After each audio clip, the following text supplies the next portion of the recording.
اور پھر بیٹی کیا ہے؟ اللہ کے رسول علیہ السلام فرماتے ہیں جس گھر میں بیٹی پیدا ہوتی ہے بیٹی، اسی دن اس گھر میں 70,000 فرشتے آتے ہیں۔ ابن حجر نے لکھا اس کو، بیٹیوں کو نفرت کی نظر سے دیکھنے والوں، بیٹیوں کو زہر کی نظر سے دیکھنے والوں، بیٹیوں کو بوجھ سمجھنے والوں، بیٹی کچھ مانگتی ہے منہ پھیر کے کہتا ہے بہت ہو گیا بس تو بہت مانگتی رہتی ہے۔ بیٹے نے کہا ابو دے دو یہ چیز مجھے، بیٹے کو دے دیا۔ اور سوتیلا سلوک کرنے والے قاہر اور ظالم ماں باپوں، بیٹے بھی قیمتی ہے، مجھے بیٹوں سے کوئی نفرت نہیں، اللہ بیٹے بھی دے بیٹیاں بھی دے، لیکن ایک طرف ایک آنکھ سے دیکھنے والوں، مجھے غصہ ہے تم پر، تمہارے سماج پر۔ اب ہمیں مشرکین سکھائیں گے بیٹیوں سے پیار، تم اپنے دین سے اتنے دور ہو گئے، نماز چھوڑا، روزہ چھوڑا، نبی کی ساری سنتیں چھوڑی، کون سے مسلمان ہو؟ اب دوسرے آپ کو دین سکھانے لگے، دوسرے آپ کو مذہب سکھانے لگے۔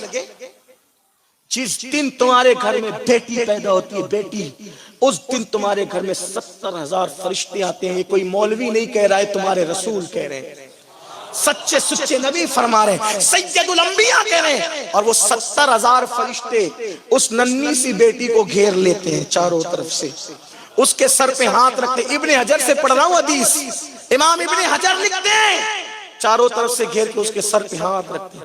ہائے میرا گھر کس وقت، اس وقت کیسا رشک جنت بنتا ہے، آپ کا گھر کیسے رشک جنت بنتا ہے جب بیٹی آتی ہے گھر میں، بیٹی آتی ہے۔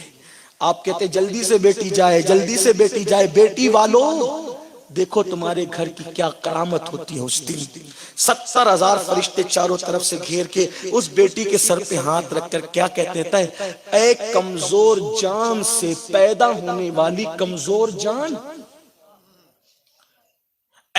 عورت کمزور جان ہے، اس سے پیدا یہی بچی ہوئی، وہ بھی کمزور جان ہے۔ اے کمزور جان سے پیدا ہونے والی کمزور جان مبارک ہو، جب تک تو اس گھر میں رہے گی ہم تیرے ساتھ اسی گھر میں رہیں گے۔ ایک بیٹی ہے 70,000 فرشتے، دو بیٹی ہے 1,40,000 فرشتے، تین بیٹیاں ہیں 2,10,000 فرشتے۔ آپ کو ضرورت ہے کسی کی تعویذ کی؟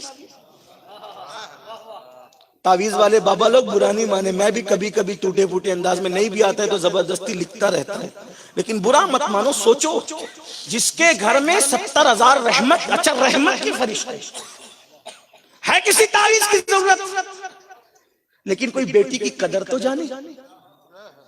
اللہ کے رسول علیہ السلام نے فرمایا جب تم سفر سے واپس آؤ اور کوئی گفٹ لاؤ اور دونوں دوڑ کر آئے، بیٹی بھی اور بیٹا بھی، بیٹا کہے مجھے ابو یہ دو، بیٹی کہے یہ دو، پہلے بیٹے کو مت دو، پہلے بیٹی کو دو۔ تحفہ پہلے بیٹی کو دیا جائے گا۔ کیوں؟ بلکہ اگر بیٹا ایک ہی ہو، بیٹیاں زیادہ ہو، اب جو زیادہ ہوتے ہیں اس کی اہمیت کم ہوتی ہے، فطرتاً ایسا۔ بیٹا ایک بیٹی تین، اب سفر سے آؤ تو کس کو دو؟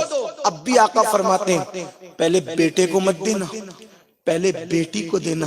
کیوں؟ بیٹی کا دل بہت نازک ہوتا ہے، بیٹی کا دل بہت نازک ہوتا ہے۔ آقا فرماتے ہیں جس نے بیٹی کا دل توڑ دیا، جس نے بیٹی کا دل توڑ دیا اس نے گویا اپنے نبی کا دل توڑ دیا۔ اللہ کی عطا سے میری دو بیٹیاں ہیں۔ ایک دن میری بیٹی نے مجھے رلا دیا، میری بڑی بیٹی نے کہا ابو آپ سب کو ڈانٹتے ہو لیکن مجھے اور سغرا کو نہیں ڈانٹتا ہے۔ ہم دونوں، میں نے آج تک نہیں ڈانٹا میری بیٹی کو۔ ابا اب ہمیں نہیں ڈانٹتے، میری آنکھ میں آنسو آ گئے۔ میں نے کہا کیسے ڈانٹوں، کیونکہ میں تو تیرا وجود ہی نہیں دیکھتا نا، میں تو میرے محبوب کو دیکھتا ہوں جس کے لیے پوری زندگی وقف کر رکھی ہے۔